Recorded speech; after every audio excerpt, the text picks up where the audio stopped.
Hello students, my name is Shalvi Rastogi and आज हम लोग एक नया टॉपिक स्टार्ट करेंगे। अभी तक हम लोगों ने कुछ मेन टॉपिक्स में कुछ मेन पॉइंट्स पढ़े थे, जिसमें हम लोगों ने कुछ टर्म्स के बारे में जाना था, जैसे क्रोमोसोम क्या होता है या जीन क्या होता है, dominant gene, recessive gene, F1 generation, F2 generation, ये सारी चीज़ें अभी तक हम लोगों ने पिछली वीडियो में पढ़ी थी। आज हम लोग एक नया टॉपिक स्टार्ट करेंगे जिसमें एक्सपेरिमेंट पढ़ेंगे हम। एक साइंटिस्ट हैं जिनका नाम है जॉर्ज मेंडल। उनका बहुत ही फेमस एक्सपेरिमेंट है पाइसम सटाइवम पे। पाइसम सटाइवम एक पी प्लांट है, उसके बारे में हम थोड़ा बहुत डिस्कस करेंगे और यहाँ पे हम देखेंगे कि उन्होंने उन पी प्लांट से कैसे नई एक जनरेशन उन्होंने बनाई क्रॉस करके। क्रॉसिंग क्या होती है और नए नए टर्म्स भी हम इसमें सीखेंगे कि क्या क्या टर्म्स इसमें यूज़ हुए। जैसे आप आगे की पॉइंट्स बहुत ही ज़्यादा आपको समझ में आने लगेंगे, जैसे मोनो हाइब्रिड, डाई हाइब्रिड या हाइब्रिड क्या होता है, क्रॉसिंग कैसे कराई जाती है, ये सारी चीज़ें आप इस वीडियो में और इसकी आने वाली वीडियोस में समझेंगे। तो हम स्टार्ट करते हैं। सबसे पहले हम बताते हैं कि जॉर्ज मेंडल कौन थे। तो जॉर्ज मेंडल जो हैं वो एक साइंटिस्ट हैं जिन्होंने एक सिस्टमैटिक स्टडी करी हुई थी पैटर्न्स पे, जो कि पैटर्न्स किस चीज़ पे बेस्ड थे, इनहेरिटेंस पे बेस्ड थे। अब इनहेरिटेंस क्या होता है? इनहेरिटेंस स्टूडेंट्स होता है कि जैसे आप किसी पेरेंट से प्रोजनी जब आती है, दैट मीन्स उनके जो कैरेक्टरिस्टिक्स ट्रांसफ़र होते हैं तो उसको इनहेरिटेंस कहते हैं। तो सबसे पहले हम इनकी डेफिनेशन लिख लेते हैं। दैट जॉर्ज मेंडल, अभी हमें पता है कि जॉर्ज मेंडल जो है वो एक साइंटिस्ट हैं, तो उन्होंने एक सिस्टमैटिक स्टडी की है।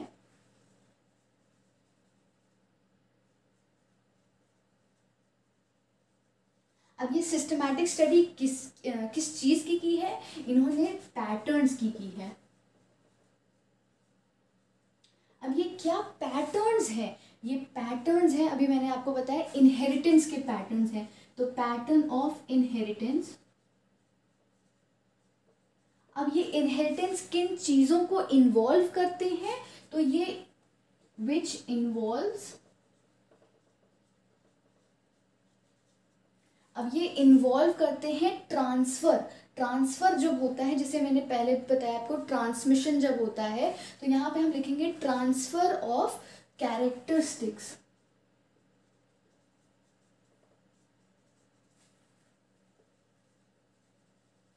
किसकी कैरेक्टरिस्टिक्स? पेरेंट्स की characteristics, of parents to progeny. जब पेरेंट्स की कैरेक्टरिस्टिक्स प्रोजनी में आ जाती हैं, दैट मीन्स उनके ऑफस्प्रिंग्स में या बेबीज में आ जाती हैं, तो उन्होंने इस सिस्टमैटिक पैटर्न की स्टडी करी थी। उसमें इन्होंने बहुत सारी चीज़ें बताई थी। अभी हमने इसको एक ह्यूमन बीइंग के अकॉर्डिंगली पढ़ा कि ह्यूमन बीइंग के अकॉर्डिंगली ये किस तरीके से बिहेव करते हैं। अब हम लोग इसको प्लांट्स के अकॉर्डिंगली पढ़ेंगे कि प्लांट्स के अकॉर्डिंगली अगर ये होता है तो ये कैसे होगा। तो सबसे पहले हम लोग देखते हैं इसमें कि जब इन्होंने ये स्टडी करी, तो ये स्टडी इन्होंने पी प्लांट पे करी। अब ये पी प्लांट जो है, हमने इसको पाइसम सटाइवम बोला। पाइसम सटाइवम जो है ये पी प्लांट का साइंटिफिक नेम है। हम इसको साइंटिफिक नेम में पाइसम सटाइवम कहते हैं। एंड जो ये Pisum sativum, that means P का प्लांट है, तो ये पी प्लांट इन्होंने अपने ही गार्डन में ग्रो किया था एंड उसमें इन्होंने कुछ ट्रेट्स और कैरेक्टरिस्टिक्स देखे थे। अब वो कैरेक्टरिस्टिक्स क्या थे? वो सबसे पहले कैरेक्टरिस्टिक था उसकी हाइट, उसका शेप, उनकी सीड्स का shape of seeds and colour of seeds. तो ये तीन चीज़ उन्होंने बहुत ही ज़्यादा ऑब्जर्व करी थी इस पाइसम सटाइवम प्लांट में, that is the P plant. तो स्टूडेंट्स, ये पी प्लांट अब हम लोग मतलब इस पी प्लांट के बारे में ही पढ़ेंगे इस पूरे टॉपिक में। जब तक हम मेंडल के बारे में पढ़ेंगे, जॉर्ज मेंडल के बारे में, तब तक हम इन पी प्लांट्स के ऊपर जितने भी एक्सपेरिमेंट्स हुए हैं वो सारे एक्सपेरिमेंट्स के बारे में हम इसी में पढ़ेंगे। तो सबसे पहले अभी तक हम लोगों ने जाना कि पाइसम सटाइवम जो है ये एक पी प्लांट है जिसमें जॉर्ज मेंडल ने ये 3 चीज़ें ऑब्जर्व करी हैं।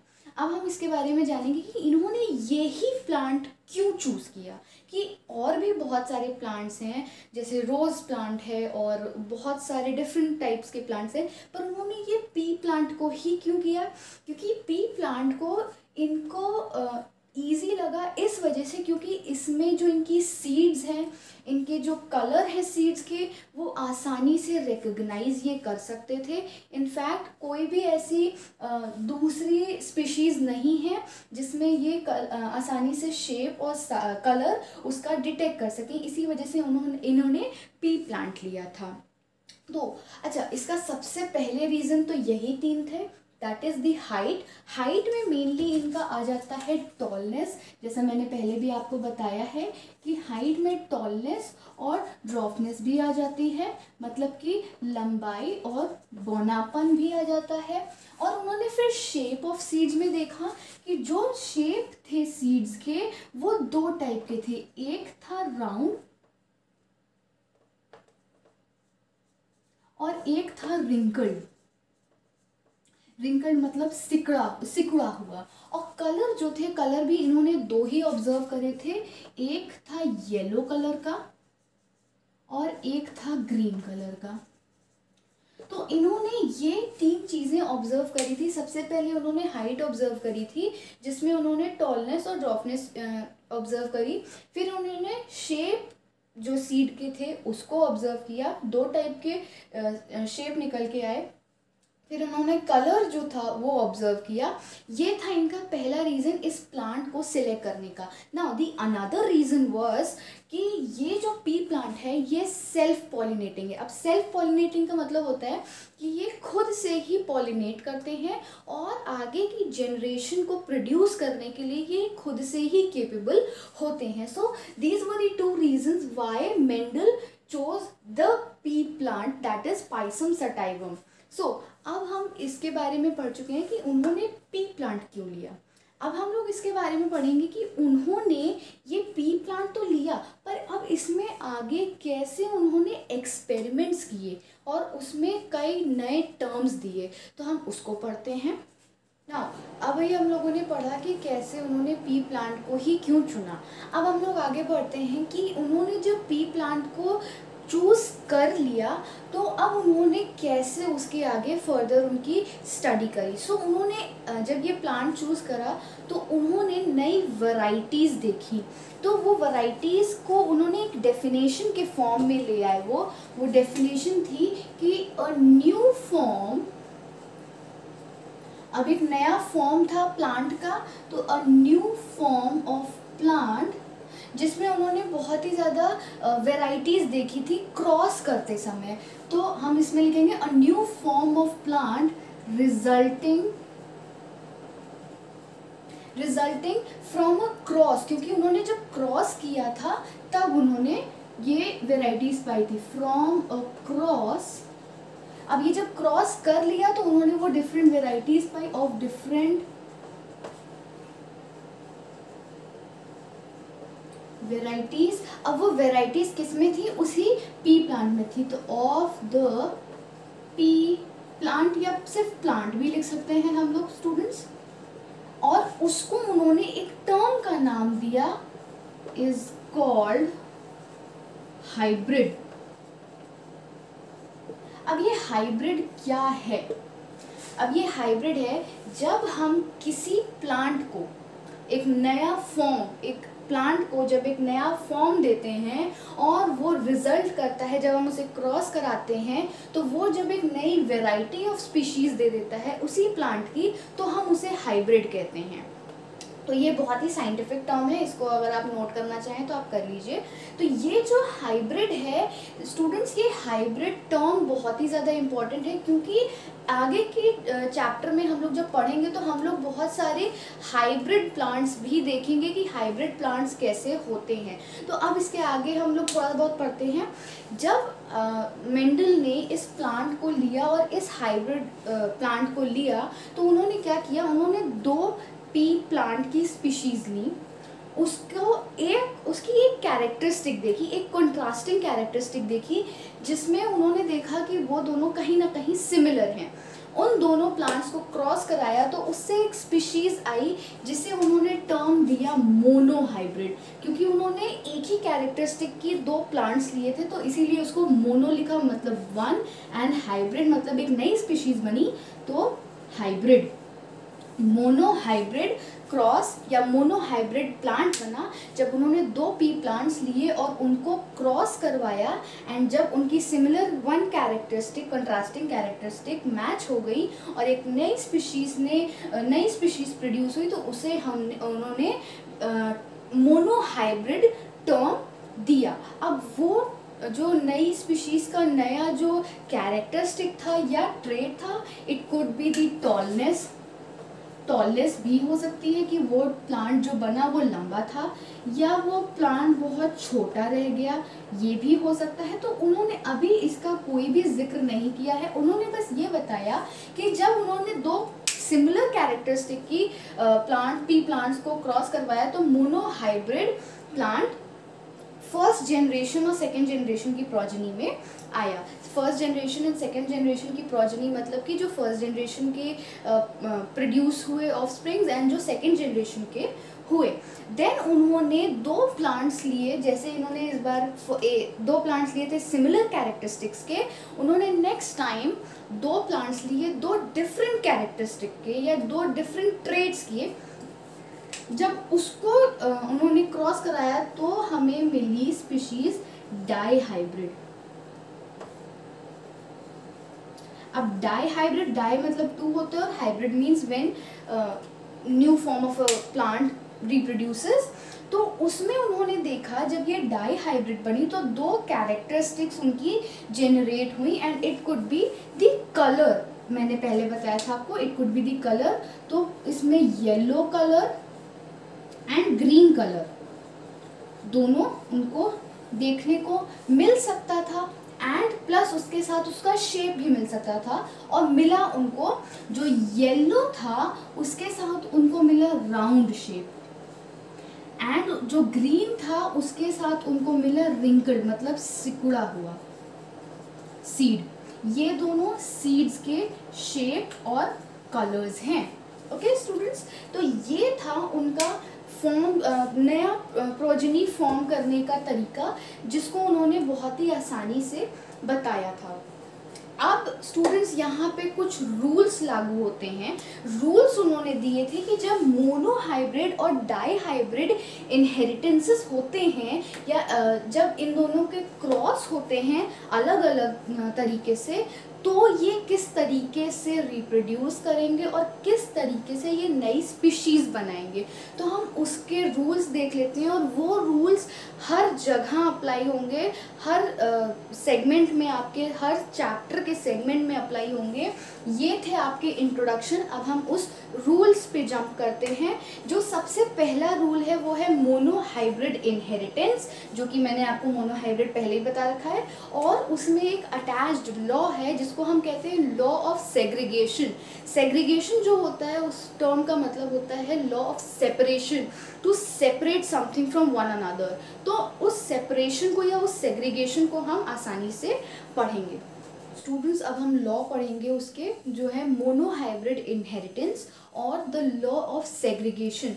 तो सबसे पहले हम लॉ ऑफ सेग्रीगेशन और मोनो हाइब्रिड इनहेरिटेंस का थोड़ा सा इंट्रोडक्शन जान लेते हैं।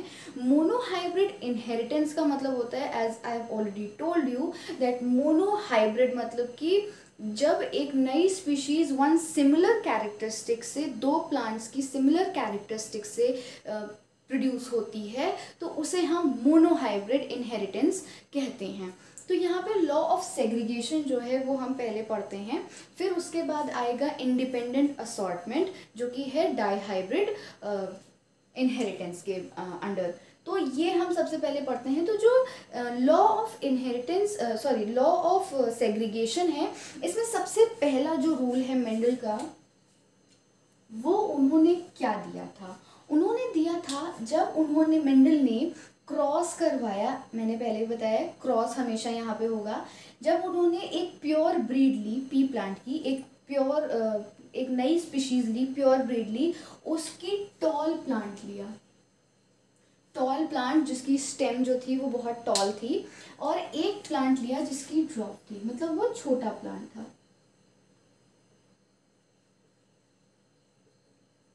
उन दोनों को अब हमें यहाँ पे रिप्रोड्यूस कराना है या क्रॉस कराना है।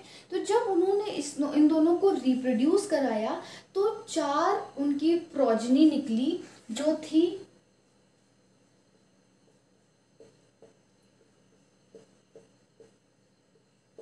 ये उनकी 4 प्रोजनी निकली या ऑफस्प्रिंग्स हम कह सकते हैं। ये 4 ऑफस्प्रिंग्स निकली इनकी फर्स्ट जनरेशन में, F1 जनरेशन।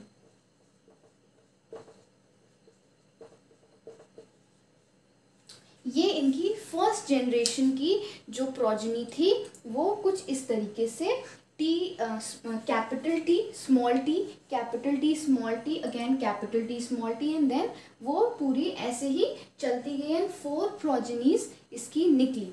देन उन्होंने इन प्रोजनीज को फिर से आपस में क्रॉस करवाया, टॉल और ड्रॉफ को साथ में क्रॉस करवाया, तो इनकी फिर से एक और जनरेशन निकली जिसे हमने F2 जनरेशन कहा। और F2 जनरेशन में क्या हुआ कि इनकी 2 तो बहुत ही अच्छी टॉल और एकदम सटल निकली, बट एक जो थी इनकी ड्रॉप निकली। तो ये क्यों हुआ? बेसिकली ये इसलिए हुआ क्योंकि हमने एक जगह पे टॉल लिया था, एक जगह पे ड्रॉप लिया था। तो एक का ट्रेट जो था वो रिसेसिव था और एक का जो था वो डोमिनेंट था। इस वजह से हमें 3 डोमिनेंट मिले और एक रिसेसिव मिला। इसी वजह से मेंडल ने ये बोला कि उनका कहने का बेसिकली मतलब ये था कि ये जो टी जो स्मॉल टी है ये ड्रॉफनेस को रिप्रेजेंट कर रहा है। दैट मीन्स ये रिसेसिव ट्रेट को रिप्रेजेंट कर रहा है। और रिसेसिव ट्रेट को जब ये रिप्रेजेंट कर रहा है तो बाकी के 3 ऑटोमेटिकली डोमिनेंट ट्रेट को रिप्रेजेंट करेंगे।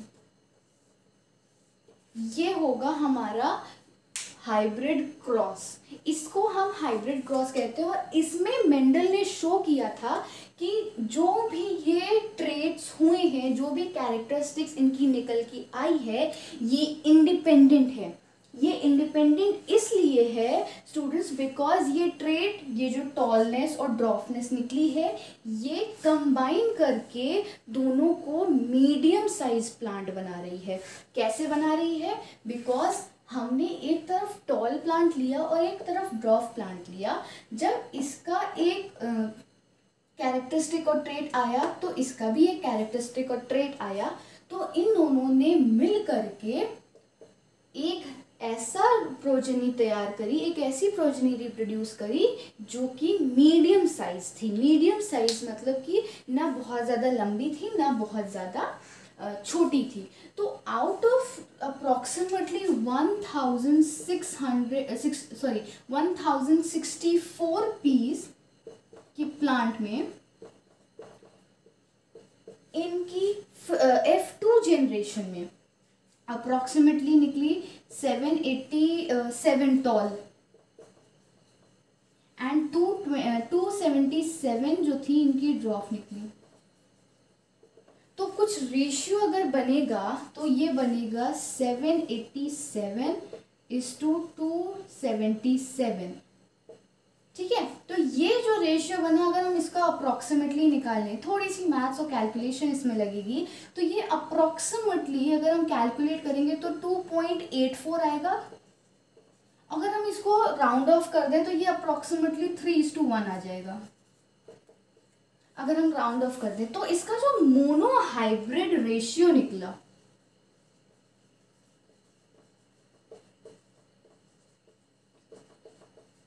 वो निकला 3:1। अच्छा स्टूडेंट्स, ये क्यों आया? ये जो नंबर्स थे ये इन्होंने रफली नहीं लिए थे, ये उन्होंने कैलकुलेट किया था। कैलकुलेट कैसे किया था? ये इन्होंने पी प्लांट्स लिए थे, उसमें से जितने टॉल प्लांट्स थे उनको अलग किया था, जितने ड्रॉप प्लांट्स थे उनको अलग किया था, फिर उनको कैलकुलेट किया था। ये ऐसे रैंडम नंबर्स नहीं है, इनको उन्होंने काउंट किया था, ये इतने प्लांट्स हैं, उसमें से टॉल सेपरेट करे थे, ड्रॉप सेपरेट करे थे और फिर उसका रेशियो निकाला था।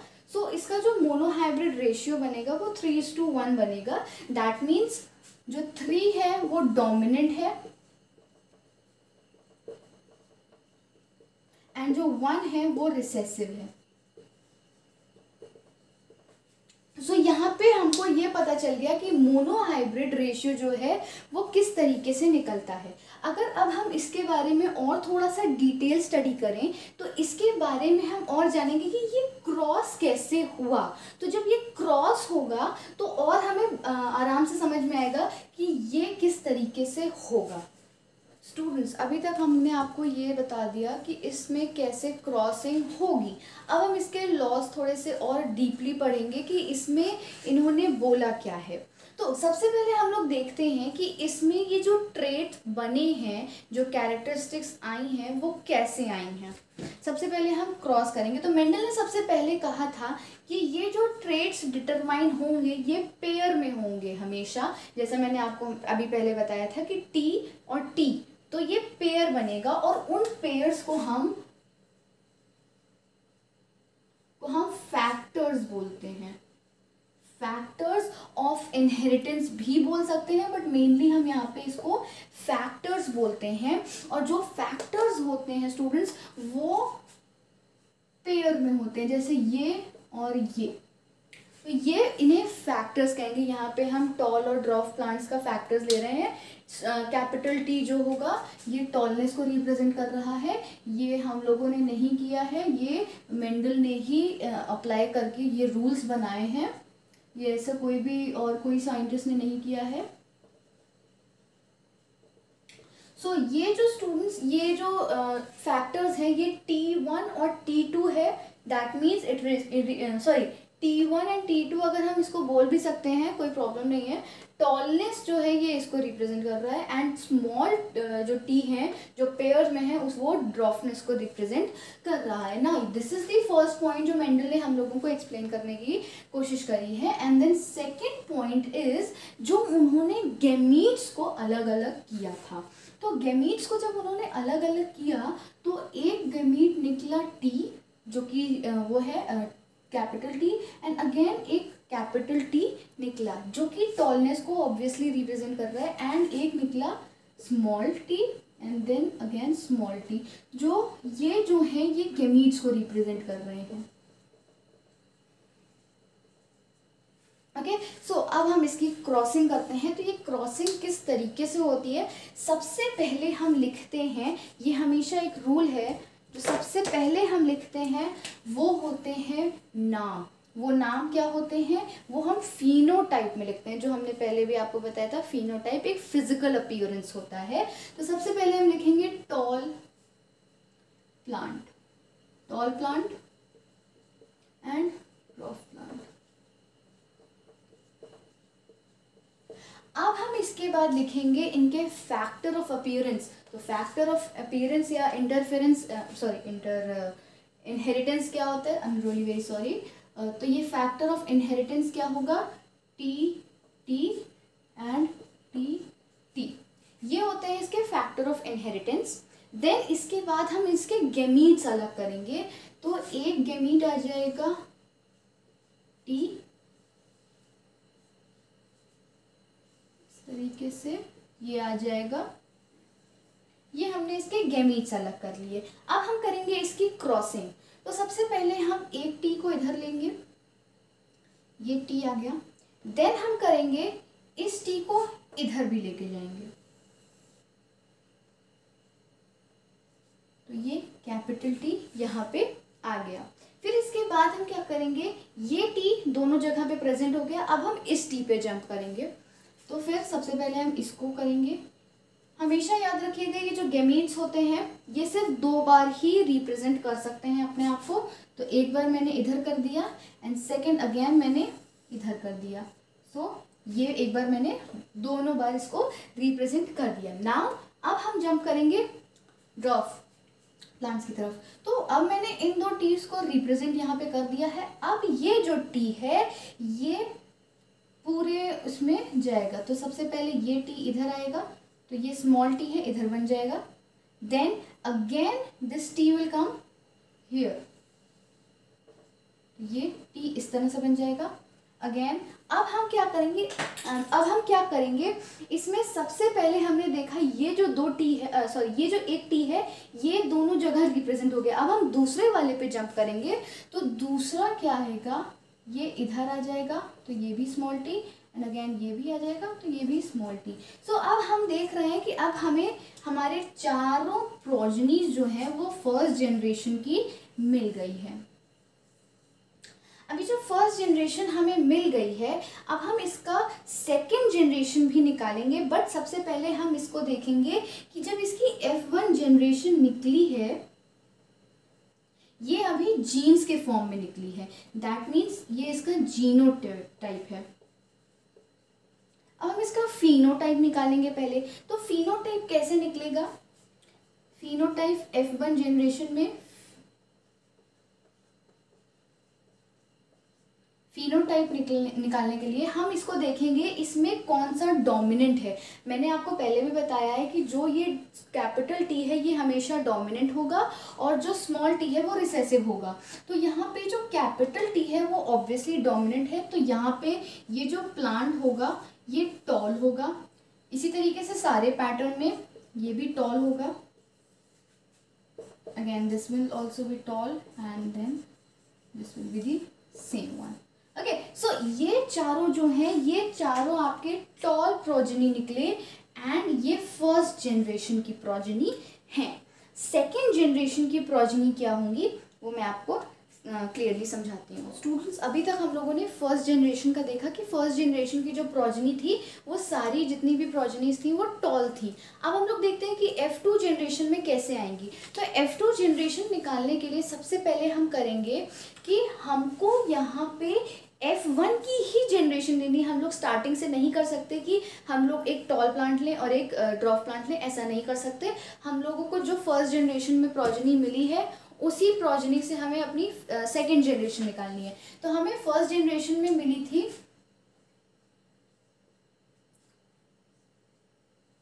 ये हमारा था अपीयरेंस, जो कि हमारे टॉल प्लांट्स हैं, इसके हम गैमीट्स निकालेंगे। तो एक कैपिटल टी एक small T, again same goes with here, एक कैपिटल टी एक स्मॉल टी, दोनों यहाँ पे आ जाएगा। जब ये गैमीट्स हमने सेपरेट कर लिए तो अब हम इसकी क्रॉसिंग करेंगे। तो क्रॉसिंग भी उसी सेम तरीके से होगी। सबसे पहले हम इस टी को नीचे लाएंगे एंड देन इस टी को साइड में भी जाएगा ये, फिर ये टी भी आया, ये टी भी इधर आएगा एंड देन सेकेंडली ये भी यहाँ पे जाएगा।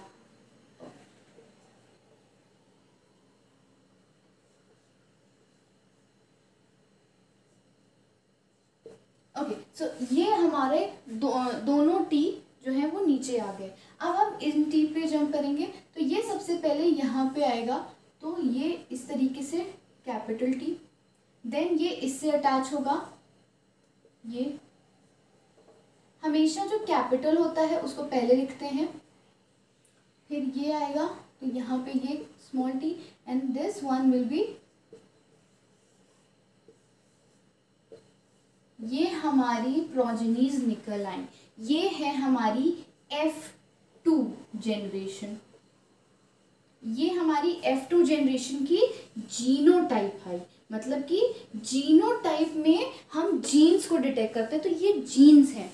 अब हम इसका फिनोटाइप निकालेंगे, तो फिनोटाइप जो है वो हमने पहले भी बताया था कि आपको फिनोटाइप जो होता है वो फिजिकल अपीयरेंस पे होता है। तो अब हम पहले इसका फिजिकल अपीयरेंस निकालेंगे।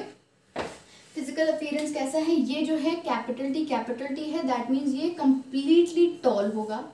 ये भी कंप्लीटली टॉल नहीं होगा बट हाफ टॉल होगा और हाफ ड्रॉफ होगा, तो इसको ये मीडियम हाइट में आ जाएगा, पर हम इसको टॉल बोलेंगे बिकॉज इसमें ये जो कैपिटल टी है ये डोमिनेंट है, तो ये जो है ये टॉल होगा। अगेन ये भी टॉल होगा क्योंकि सेम है। एंड देन यहाँ पे स्मॉल टी है, तो यहाँ पे ये हो जाएगा, क्यों, क्योंकि ये स्मॉल टी है और जो कि रिसेसिव है, दोनों ही रिसेसिव हैं, तो ये कंप्लीटली ड्रॉफ कहलाएगा।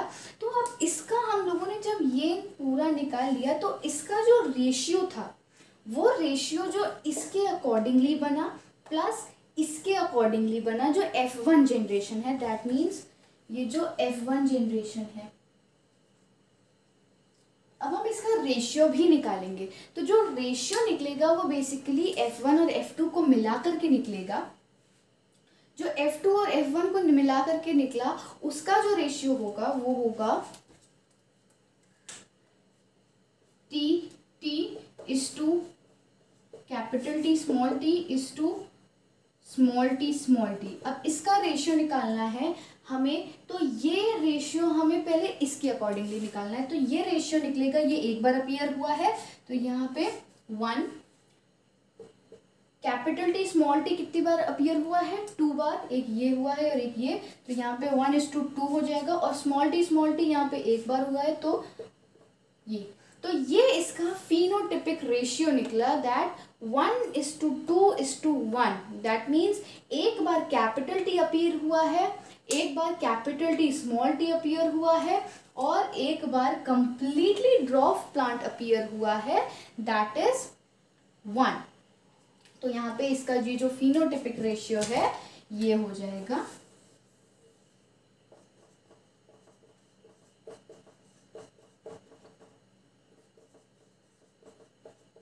ये हो जाएगा इसका फिनोटिपिक रेशियो।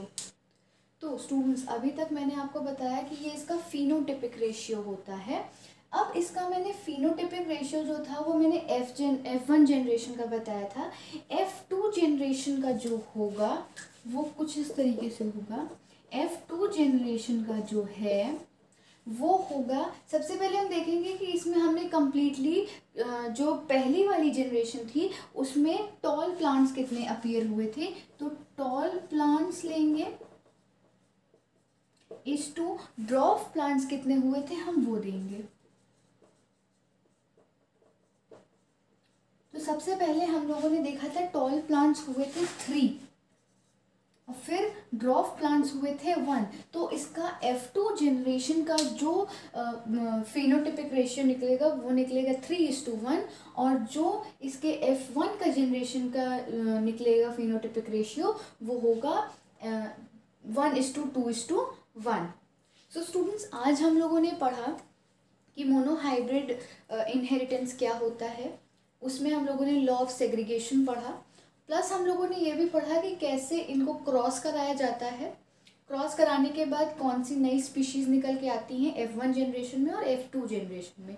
सो अब हम इसके नेक्स्ट टॉपिक में हम लोग डाईहाइब्रिड इनहेरिटेंस के बारे में पढ़ेंगे और उसके बारे में पढ़ेंगे कि वो कैसे काम करता है, कैसे उसका क्रॉसिंग होती है और किस तरीके से वो नई स्पीशीज़ को प्रोड्यूस करता है।